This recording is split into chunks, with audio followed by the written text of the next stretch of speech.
mean, my only plans after this are to go home and make a dirty martini and smoke a joint. So, yeah. Never thought I'd be a dirty martini kind of gal, but turns out I am. What makes a martini dirty? Olive juice. Or like the olive brine in it. Oh. Yeah. Okay, that sounds interesting. It's one of the only, like, savory drinks I like, because I don't really like Caesars, because I can't do, like, the tomato or the clamato. I just can't fucking do it. I had a Caesar for the first time a few weeks ago. I try one every year. Good for you. Just to see if I've changed my mind, because Cody's family, they're all from Saskatchewan. Yeah. So they love it. People love Caesars. But they're not for me. They're kind of like a pumpkin spice latte. I try one every year to see if I've changed my mind, but they're not for me. It reminded me of, like, the way I described it to Steve was alcoholic tomato soup. That's exactly how I feel about it. And I'm not really sure what the difference between a Caesar and like a Bloody Mary is, except that I think a Bloody Mary is just straight tomato juice, whereas a Caesar is the clamato. They're not for me. I know they're like a Canadian staple. They are. And like I say, I keep trying them, but I have not changed my There's mind. one, I can't remember what restaurant does it, but it's like a Caesar, and then there's like a fucking like stalk of celery, a piece of beef jerky, like a donair, like it's like an entire like meal. I can't, I think there's a few restaurants that do their like big crazy Caesars, because I've seen ones where it's like you get a whole burger on top of your Caesar, and it's just like a whole meal to me. Mm-hmm. It does. So maybe that's it. You're supposed to have just like one and then move on with your day. But I feel like most Canadians don't just have one Caesar. I feel like it's a we're getting day drunk today kind of thing. On tomato soup. Yeah, with exactly. vodka in it. Yeah, I don't know. I guess I like standard drinks. I realized recently I like gin. I find gin is a very like acquired taste. Either you like it or you do not like it. Yeah. My family, I mean, we're English, so we love a G&T, like a gin and tonic once absolutely. in a while. But again, it's one, I try it once in a while just to see if I've changed my mind, but I'm not a gin and tonic kind of guy. I like that you try though, because like for me, if I don't like something, I'm like, I had this once when I was 18 years old and I didn't like it, and now at 33, I still will not like it. I'm like that with some things for sure. There's certain things where I can understand why people like them. Yeah. And I can't understand why I don't. So I think that's why I'm like trying to be like, hey, why don't I like this? But they're clearly very popular with everybody else. It must be something wrong with me. I think so. I don't know. Because everyone raves about it, but... Oh my God. Anyhow. All right, shall we start the show? We may as well. Hello, everyone. I'm Dina. I'm Charlotte. Welcome to the Grim Curriculum Extra Credits. Brought to you by Alcoholics Anonymous. Just kidding. She's sassy today, friends. She is sassy. No, and honestly, seriously, when it comes to drinks, I love a good cocktail. I love a good glass of wine, but I'm really not about getting plastered because I am too old to deal with the fucking hangover. That is so fair. I can't bear it, but you might catch me chain smoking joints. So there is that. I drink like a Bosnian though. Like we don't drink to get drunk. We drink to enjoy it. Nothing happens. Like it's like, I don't know. I get it. But I'm not 19 anymore. I'm not like at a bar. Like, not that I did much of that to begin with. No. But I'm too lazy to get crazy. Absolutely. I should get that on a t-shirt. Too lazy to get crazy. I freaking love that. Like, would get crazy, but too tired. Oh my Amazing. God. Okay, we've got a few stories for you today. Yes, but before we say anything else, we have a very important announcement to make, friends. We do. An apology, even. Yes.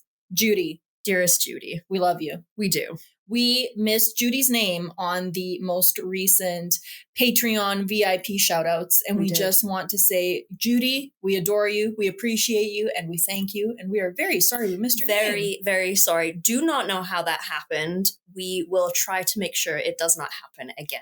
Yes. Now. Yes. I got a story for you that I think as a gamer you're going to like. Oh. Yeah. Okay. A New Jersey man allegedly flew to Florida to attack a fellow gamer.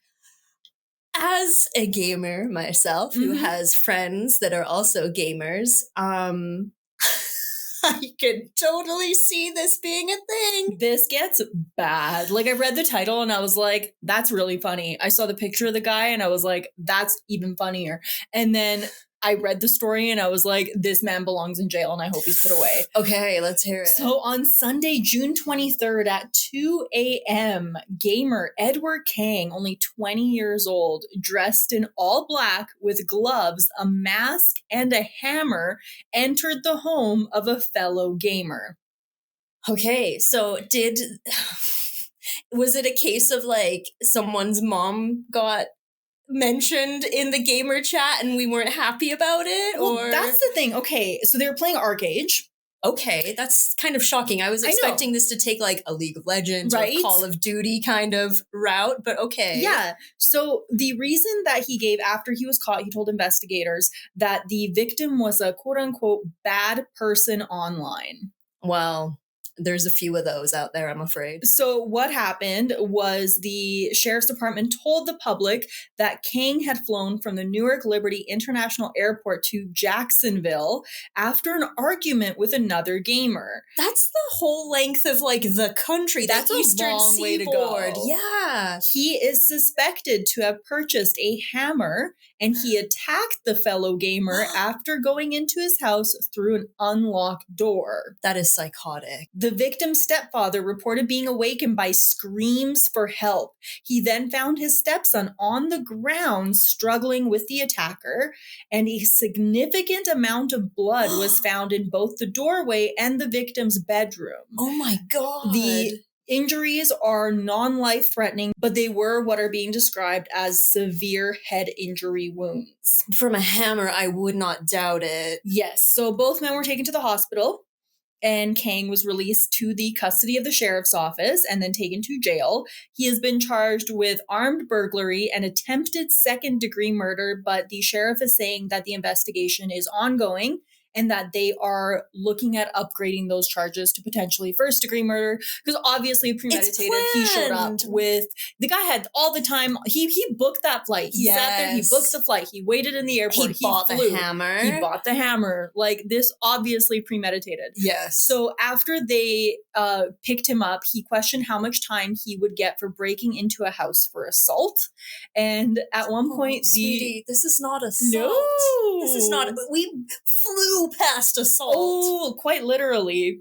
So the sheriff told Kang, I would say, Mr. Kang, it's going to be a long time before you play any video games. Okay, I wonder, because I follow the particular Florida sheriff who is known for his absolutely epic press conferences. Mm-hmm. I've forgotten his name. You guys out there, if you've seen him, you'll recognize him. He's notorious. If it's the same guy, and I'm thinking by that statement, it is. Right? There's one where he like holds up a picture of the criminal in question and he goes, something along the lines of, I'm not really sure why I'm showing you his picture because he's actually dead.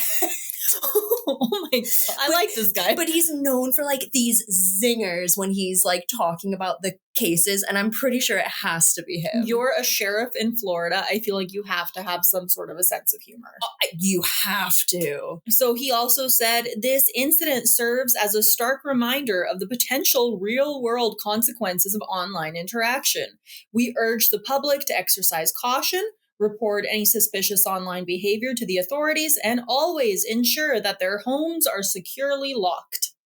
Yeah, don't leave your doors unlocked, guys. We've talked about this before, because I guess if you're playing games online, you never know who you've pissed off to the level where they're going to break into your house with a hammer. It's true. Oh my God. I mean, I began my online gaming journey back in the day when Call of Duty lobbies were basically some of the most vile places on the face of the planet that you could be in, especially once they find out you're a woman or a female. So I have heard some shit. But to go to the level, he must have done some research to figure out this guy's like IP address, to figure out where he lived, and then to be like, yeah, I'm for sure going to spend all that money on a flight, go down there and do whatever I'm going to do. I tried to find what exactly happened during this interaction. I couldn't. So if anyone knows, please, thegrimcurriculum@gmail.com, let us know. I'm going to try to keep looking because I want to know. So you said the victim was a bad person online. That can mean anything. Absolutely. And you know what? again, with the foul language and the, I fucked your mom. Yeah.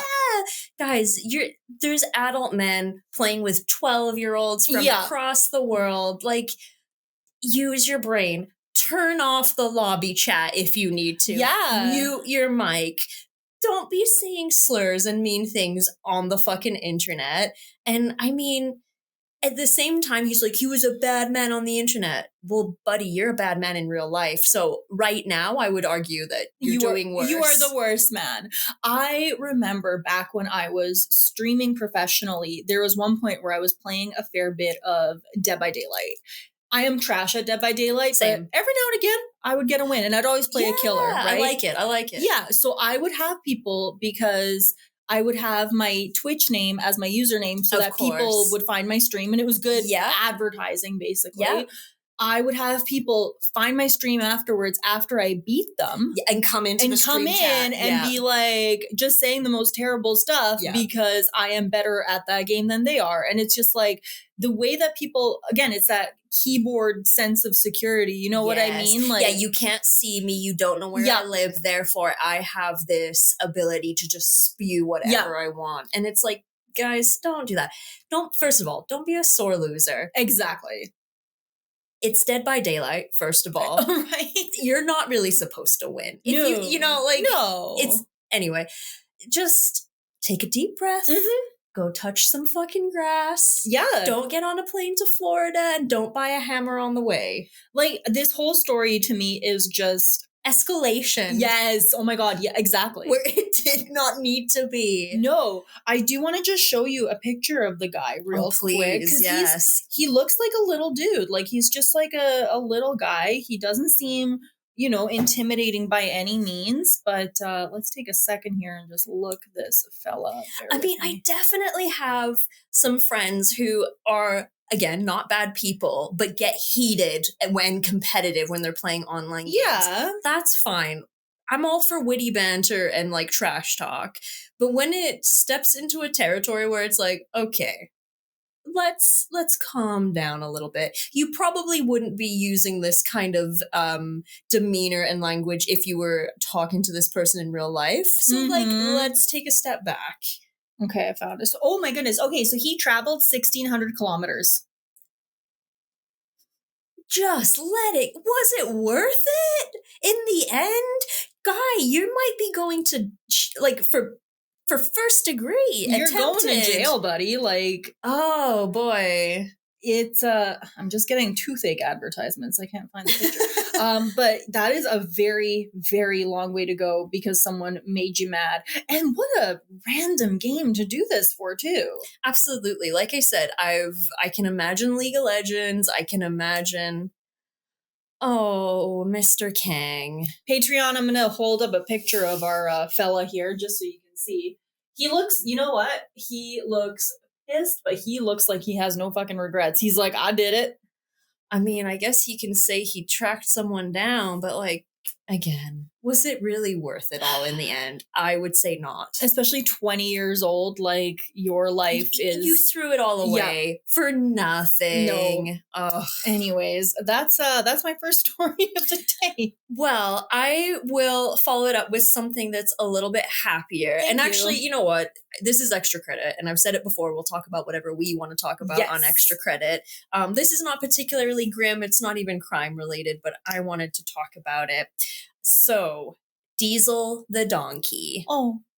He was born in 2016, and he went missing in the Cache Creek Wilderness in 2019.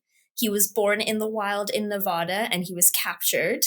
And then he was adopted by Terry and Dave Drury, and he lived with them on their ranch in California. Mm-hmm. So they liked to go hiking together. And when they went hiking, they went like proper wilderness hiking where they would like disappear into the wilderness for weeks at a time kind of thing. Stupid question. Did they hike with the donkey? They hiked with the donkey. So he was their pack donkey. And when they were on a hiking trip in 2019, he got spooked. He ran off and just disappeared into the wilderness. They searched for him for weeks. They used drones. They did not want to give up on poor Diesel the donkey. But after a while, they were like, you know what? he's gone. Yeah. So obviously they were very, very sad. But it's super happy because he was rediscovered in 2023, 4 years later. Oh my goodness. And he was having kind of a donkey Tarzan moment because he was living with a herd of wild elk. I love this donkey. He had totally integrated himself into the herd. He had traveled with them for quite some time. They actually suspected, because donkeys are guardian animals, they're often used to protect herds of horses and stuff like that. They think that he was especially appreciated within this herd of elk because he was a protector. I love this story. They captured him on video with the herd twice, and a local warden suspected that he was responsible for killing a mountain lion that was coming after the herd, because when they found the corpse of the cougar, the mountain lion, they could tell it had been kicked to death by something with hooves, and donkeys have different hooves to an elk. Elk have sort of the cloven, like, deer foot. Yeah. A donkey has hooves like a horse. Oh my God. So something with hooves had kicked a cougar to death. His family, after they found him, said, you know what? He was wild when he was born. He's returned to the wilderness again. We're going to keep an eye on him, but we're going to let him stay with the herd. That was going to be my next question. Yes. The elk need him. Yes. So Diesel went on quite the adventure and has found himself a whole new family, and he's apparently very happy. Terry Drury did say that while they had him, he enjoyed treats including carrots, apples, unsalted peanuts, and horse cookies. And Terry also said he was not aggressive, saying he's a lover. I love donkeys. Not so cool? I've always wanted a donkey, and I've always wanted so I don't know why I've had these like specific animals in my brain since I was very little. I've had like a pig. I know what I'm going to call my pig one, like all of this stuff, right? I want a donkey named Ned. My parents have a donkey named Ned. I know we've talked about this, and I am like, so it's perfect. When I was probably in junior high, my mom rescued / adopted 2 miniature donkeys from a friend of hers. Her friend had sort of seen them at auction and was like, they can't stay here.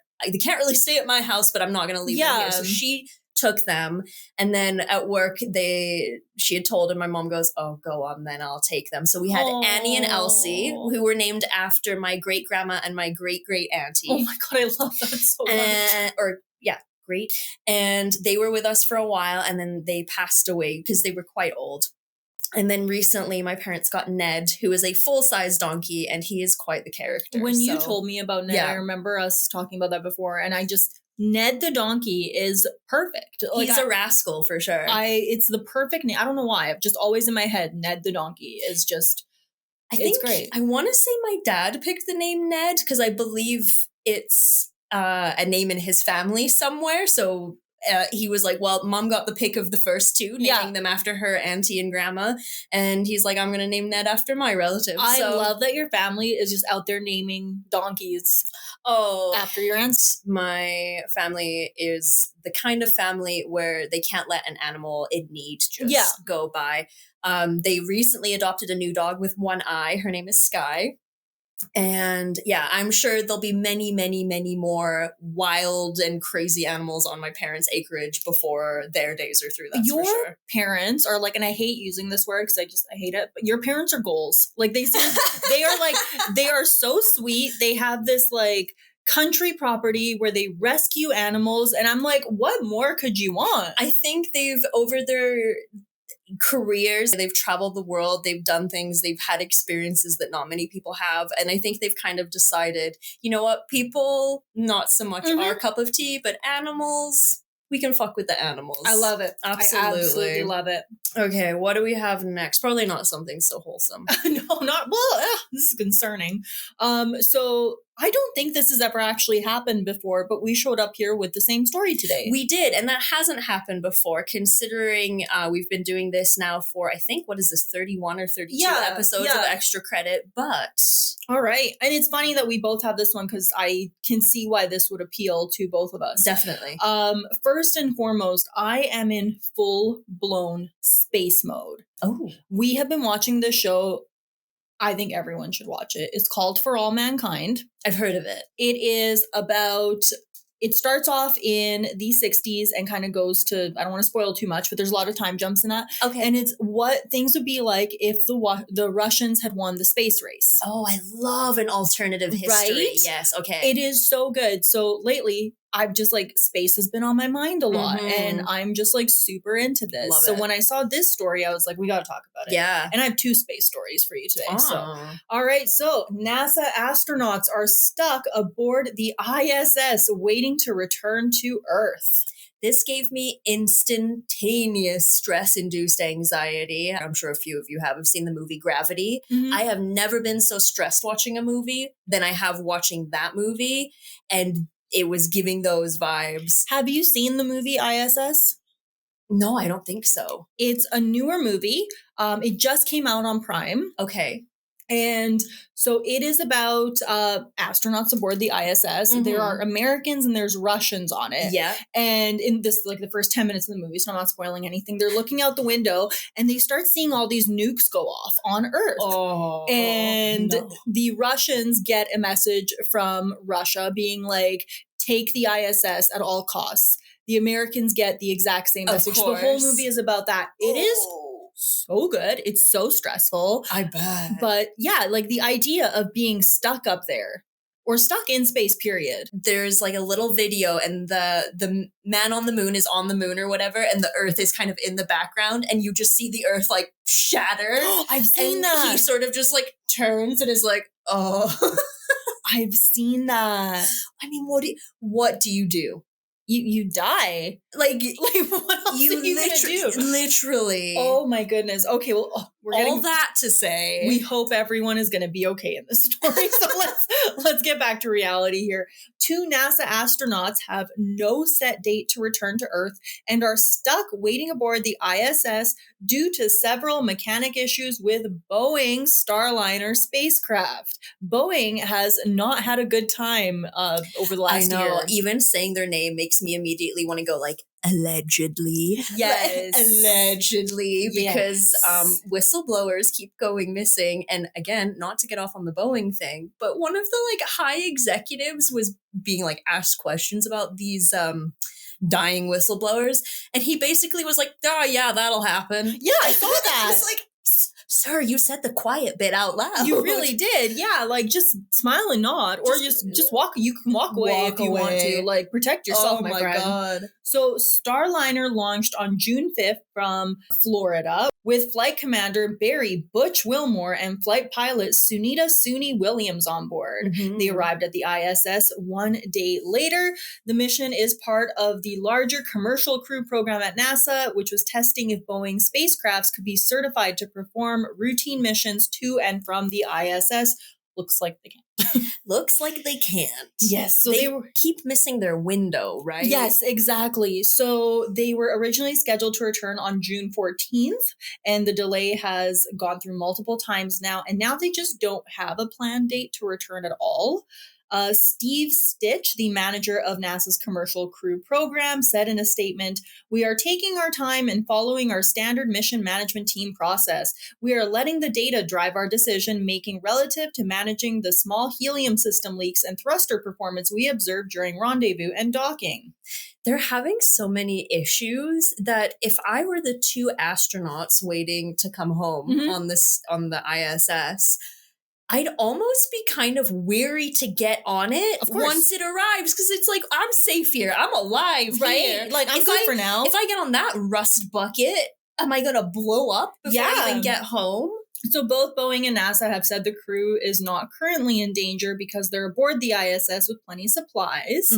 And the station schedule is relatively open through mid-August.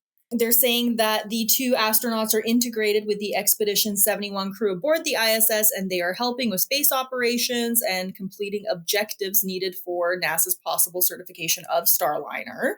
And this isn't the first time there have been issues with Starliner. So the flight was originally scheduled for May the 6th, but it was scrubbed after a problem with an oxygen valve on a rocket from the United Launch Alliance. Woof. And that's the one that manufactures and operates the rockets that launch spacecraft into orbit. A small helium leak was also discovered in the service module, which contains the support systems and instruments for operating a spacecraft. Helium leaks and thruster issues then threatened to delay the docking, and 5 days after the docking, the NASA, Boeing, and the ISS said the spacecraft was experiencing 5 small helium leaks, and at the time said enough helium was available for the return mission. So what does Boeing have to say about this? Oh, I'm dying to hear. This is from Mark Nappy, program manager at Boeing for Starliner. You're gonna like this. We're not stuck on ISS. The crew is not in any danger. Okay. Okay, first of all, I think there is an inherent risk at being in space, just like there's an inherent risk being in the ocean. Of course. Right? To imply that there's zero risk, I feel like is quite a bold statement. You're always in danger. You are in space. Yes. So again, Steve Stitch, manager of NASA's Commercial Crew Program, said, the vehicle at station is in good shape. I want to make it very clear that Butch and Suni are not stranded in space. Our plan is to continue to return them on Starliner and return them home at the right time.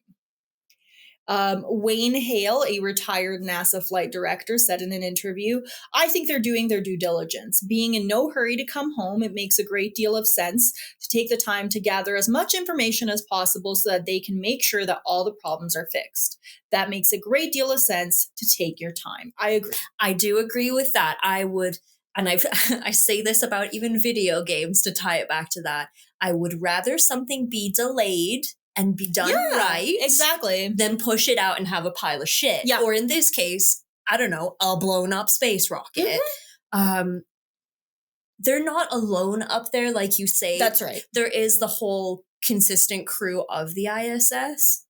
So it's not like there's just the 2 of them floating around in space all by themselves.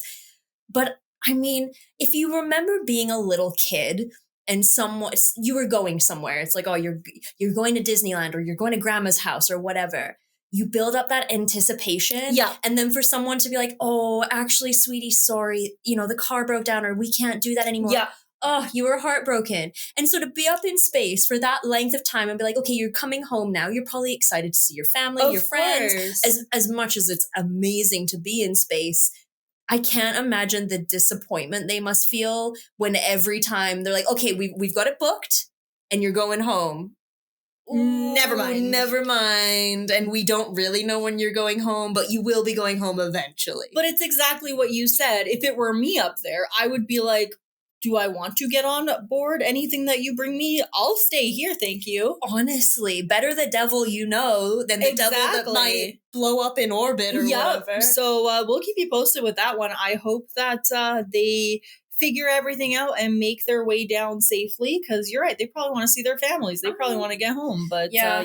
I would really like to see them return home safely, of course. I do hope that they continue to delay as long as they feel is necessary for it to be a safe journey. Yeah, for sure. What do we want to talk about next? Because I have a pretty long one, but interesting one. I've got a short one about space I'll do real quick. Okay, let's keep it on this space topic. And spacey. Then, A surprise in NASA's asteroid rocks hints Bennu came from an ocean world. Bennu is an asteroid that NASA has been analyzing. And they got a surprise detection that might mean that the space rock was once part of a long-gone ocean world. They found magnesium sodium phosphate in mottled stones, a mineral that no one expected because it didn't show up in any of the data that they collected when they were at Bennu. Oh. So they sent out this probe whatever, and they looked and it didn't hint at this at all. And then once they actually really looked at it, they were like, wait a second. They're calling this, and I love this, a trickster asteroid, Ooh. which has been nicknamed as such for baffling scientists every step of the OSIRIS-REx mission. They have spent $800 million on the OSIRIS-REx mission, which stands for Origin Spectral Interpretation, Resource Identification, and Security Regolith Explorer. Osiris definitely runs off the tongue a little better. It definitely does. This launched in 2016. The robotic spacecraft completed its 4 billion mile trip when it dropped the capsule from 63,000 miles above Earth onto a patch of Utah desert. It's the first U.S. mission to grab a sample of an asteroid, which is a huge deal.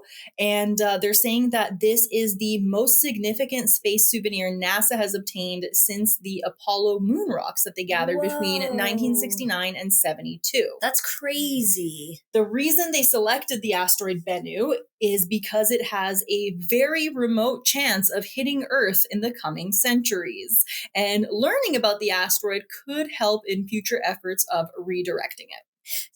So am I correct in saying that this asteroid is one that will like loop back? Yes. Eventually it's on kind of an orbit path. Yeah, exactly. Gotcha. And they were like, oh, we'll take samples from this one because it's not going to crash down anytime soon. Yeah, exactly. I will say, dropping the sample from 63,000 miles and landing it in the desert is like trying to thread a needle with a hot dog. Oh, absolutely. The mathematics required to create those calculations, my little pea brain could never wrap its head around. No, I can barely do complicated multiplication. I'm thinking of like hidden figures where they're doing all the math on the giant chalkboards, and they're essentially these human computers. And technology has obviously advanced even still, but that blows my mind. And then to be like, oh yeah, it was on a billion mile orbit or whatever. And that's like, crazy. Your brain doesn't even know what a billion looks like. No, it really doesn't.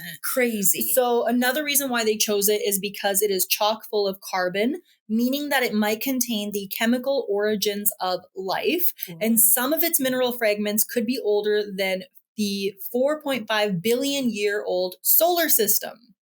So it's fascinating. They say principal investigator Dante Loretta, he said, what I want to know is how do you go from a simple carbon molecule like methane, which is a natural gas, to something like amino acids, which make up our proteins, which makes up our genetic material. His dream discovery would be evidence of amino acids starting to link together through chemical bonds to form a chain known as a peptide signaling protein evolution. Wow. So he's thinking that with enough study and research, they could be able to figure out the source of human life, basically. Or some form of life. The source of life. Yes, exactly. So really interesting. I'm not going to pretend I fully understand everything I just said, because I definitely don't. But I know enough to know that it's pretty darn neat. I like science a lot. Me too. It's so cool to me even, and sometimes I'll go through the rabbit hole in my brain because I am just a little meat sack in a flesh suit being piloted around by my little consciousness. Yep. And I start thinking about the fact that they, like you said, this asteroid could be older than our galaxy. Yeah. I can't wrap my head around that. I can't either. Like when they say like over 4 billion years old, like that's really long. That's so much longer than you can even think. Like you think about like 10,000 years ago, they were building pyramids and we had woolly mammoths around. But it's still conceivable in the sense that a human looked like a human, a mammoth looks like a mammoth, a pyramid looks like a pyramid, a grain of sand looks like a grain of sand. 4 billion years ago, the concept of a grain of sand didn't even exist. Oh my God. I can't because I'll go loopy trying to think that seriously. It's like I said, I'm not going to pretend to understand it because I don't think this is fully understandable. No. Well, I will say one thing before we tie this story up is even gravity is just a theory. So true. So many things that we rely on in science as kind of fact and law, they are just theories, technically. And so we could discover something that could turn any of those theories on their heads completely. Absolutely. Which isn't that a mind-boggling experience to be like, well, we think we know how gravity works. You know, this is how much we weigh on Earth. This is how much we weigh on Pluto, blah, blah, blah. What if we found something that was like, yeah, chuck that out the window. That's not what you thought at all. Yeah, start from scratch, friends. Craziness. Yep. All right, space. It's a spacey episode. I'm down for it. And now from space, I want to talk about drugs. I'm excited for this story. You told me a little bit about this, and this is a topic that I find very interesting. This is one of my favorite World War II stories, and I was reminded of it recently, and I thought you guys would love to hear about it. So it's kind of a bigger theme that we could definitely talk about, but I want to talk about one specific person in this grand theme. And the theme, folks, is methamphetamines. Alrighty. Okay, so in 1944, the Finnish from Finland, they were fighting the Soviets in the Arctic. So it was coming towards the end of the war. Finland was on Germany's side during World War II. And the Soviets were kind of trying to finish that up in 1944. It was known as the Continuation War. So the Soviets were starting to gain ground on the Finnish. And this is where we come to a Finnish soldier named Aimo Koivunen. And he was the head of his squad, and they were fighting the Russians in the Arctic. And it was very cold in the middle of winter. And they had been given a ration of a stimulant called Pervertin, which is hilarious. Love it.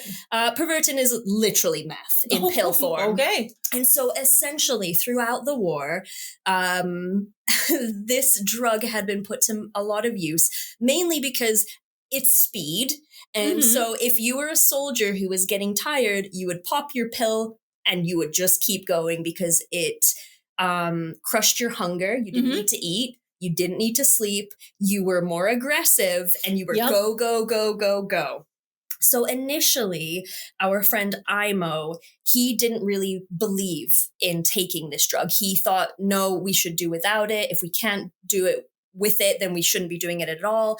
But the Soviets were starting to catch up on him and his squad. And so finally he was like, okay, we're in dire straits. We need to get out of here. I'm going to take a pill. But it's winter and he's wearing big mittens and he couldn't just take one pill. Oh, no. And he took 30. How do you go from 1 to 30? That's so much more than one. And apparently the story goes that because he didn't want to be seen as kind of giving into this temptation, he had kind of like hid it. So he had kind of turned away. Oh my God. Eaten them, swallowed 30 pills of speed, and was like, okay, I guess we're just going to go now. So it did work, obviously. Yeah. And he immediately said he felt great, because who wouldn't? And they started skiing, and he was the lead skier in his troop. And because he's the one creating the tracks for the rest of them, it's a lot more energy consuming because you're the one cutting the path. So they all took off. His soldiers had their daily amount of normal speed. He had his gargantuan amount. And apparently at some point he completely blacked out. Okay. But was still going and literally blacked out for 48 hours. What? Came to, was still skiing, looked around and was like, where did everybody go? He had completely lost the rest of his squad. What? Okay. Go. I have a lot of questions, but please go on. Okay. So, one thing I will say, I've made a couple of notes here. Colloquially, this Pervitin was known as Panzerschokolade or tank chocolate. At the time in Germany, it had become cheaper than coffee. Okay. And in a period for Germany where they, one, were in the middle of another world war, but had also been rebuilding from World War One, being lazy or not hardworking was considered very unpatriotic. Yes. And so literally anyone who could wanted to get their hands on this Pervitin, which was sold normally in the shops, when it was developed, the manufacturers literally copied the same marketing as Coca-Cola to try and sell it. I could see that, yeah. So it came in these like bright little boxes that look like very much like soda kind of design. Anyway, so back to Imo. He's just woken up. After basically skiing so fast that not only could the Russians not keep up, but the squad couldn't keep up either. He just took off. When his consciousness had returned, he discovered he had skied over 100 kilometers. Oh my God. He was still off his tits on meth. Yeah. But at least he was aware of his surroundings. So he just kept skiing because he didn't really have a choice. They're in the Arctic. He soon realized that the Soviets had not completely given up the chase and they were starting to gain on him. So he was like, okay, well, I just got to keep going. He skied over a landmine that blew up and set fire to him. But he still survived the explosion and left injured and delirious. He said he laid on the ground, drifting in and out of consciousness, waiting for help to come.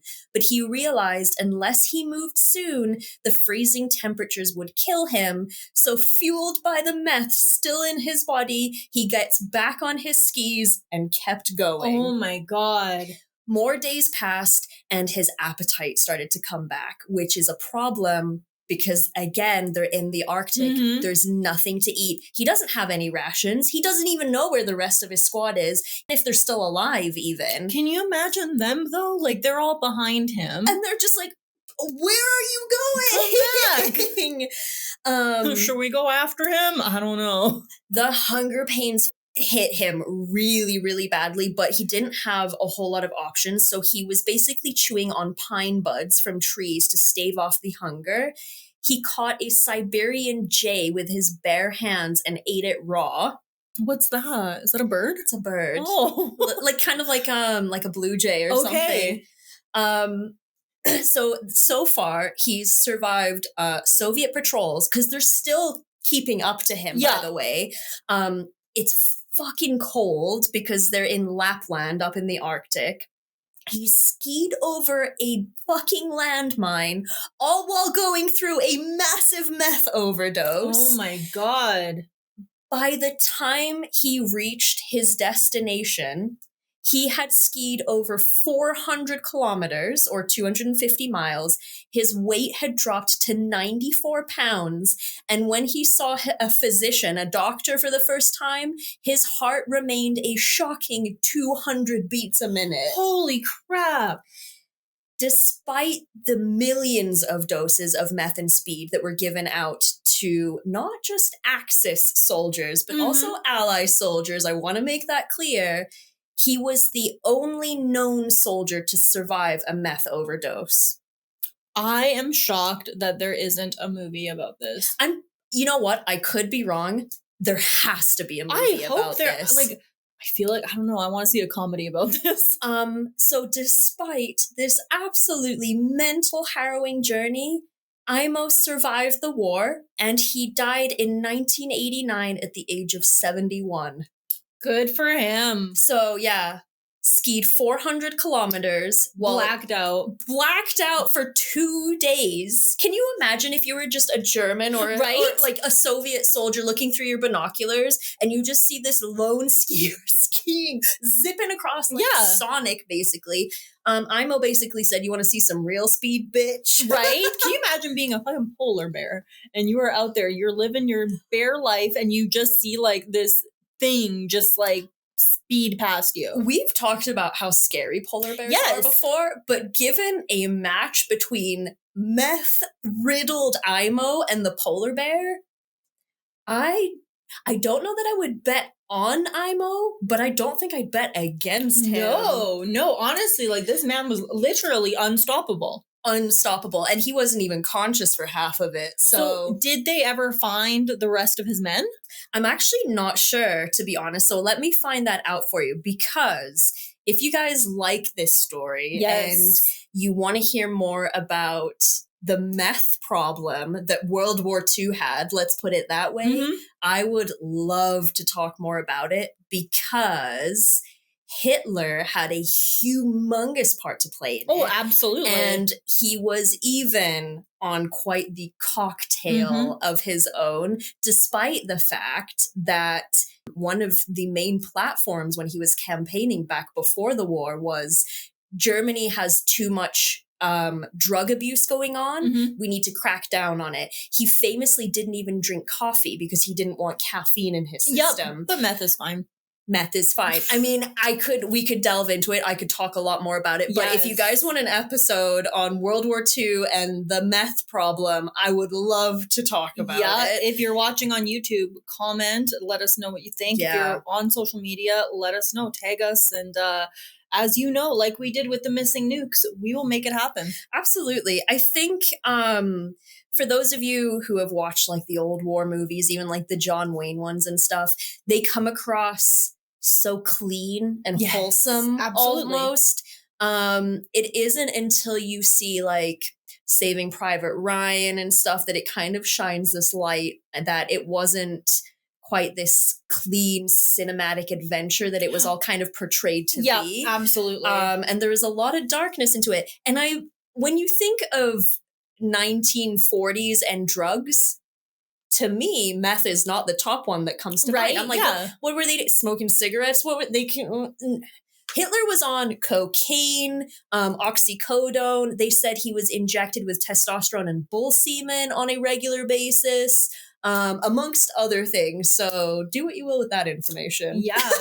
But yeah. I love it. I absolutely love that story. Yeah. All right.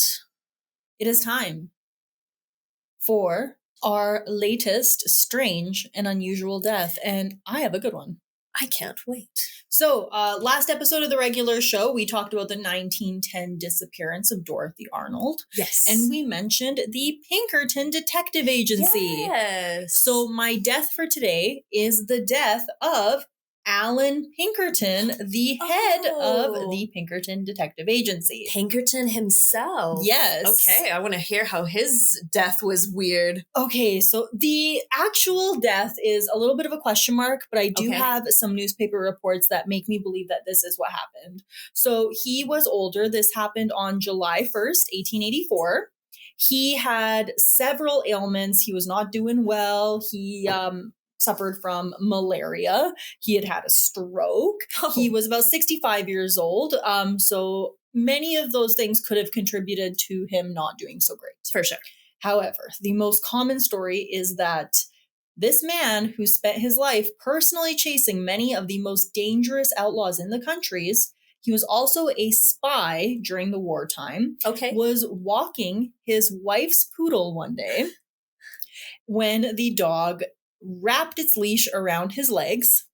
He tripped, he fell to the concrete, and he bit his tongue real bad. He died of a gangrene infection of the tongue a few days later. Whoa. So I was like, all right, is this true? Or was it all the other stuff? Well, I could absolutely see it being true because your tongue has some major blood vessels in it. Absolutely. And things did get infected in those days. And with it being in your head, straight to your brain, I'm afraid. Yeah. So I was doing some digging because, again, I wanted to know if this was true or not. Because if it is, like, that's what a way to go. Exactly. So an article in the New York Times written on the following day, July 2nd, 1884, says, July 1st, Alan Pinkerton, the head of the famous detective agency who has been dangerously ill for the last 3 weeks, died at 3:05 o'clock this afternoon at his residence number 554 West Monroe Street. Some time ago, Mr. Pinkerton fell and bit his tongue, and gangrene, which set in, resulted in his death. Hey, it sounds pretty cut and dry to me. I believe it. And I could see it happening. I mean, even a friend of ours, we actually found out today, he sends us the classic Snapchat with the IV in the hospital. And we're like, oh, buddy, what happened? And he had an infected wisdom tooth. And he said basically his head swelled up to 3 times the size. Holy crap. He is on 2 times IV antibiotics for like the next 7 days. He has to go into the hospital and have it done. And he said it just happened out of the blue. Didn't seem to be having any issues. Boom, infection. That is terrible. A bone infection is never a good thing. They can be notoriously hard to get rid of. So in the case of Mr. Pinkerton and his gangrenous tongue, Mr. Pinkerton and his gangrenous tongue. That sounds like a band I want to listen to. I was going to say, it sounds like a book I would read. Yeah. That's amazing. All right. That brings us to the end of the episode there. We hope you enjoyed it. I'm looking shiny. We are just at like we're recording on the 30th of June, but we haven't had too bad of a summer yet. And it's been pretty wet and rainy throughout June. We've had a few good days, but I think now that we're kind of almost officially in July, I think the heat is going to skyrocket. Yes. But we will see. We will. We'll run some AC in here before we get started. We might have to be like some like Southern ladies with our fans, you know? I would love that. Drinking tea and fanning ourselves. Yes. Oh my word, Calpurnia. Did you hear the latest stories about the Pinkertons? Oh my word, we will have to chime in. They say a poodle threw him down. He bit his tongue. Oh, poor Alan Pinkerton. Whatever will we say? All right, clearly the heat is getting to us. It is. Thank you all so much for listening. This has been the Grim Curriculum. Extra credit. Bye.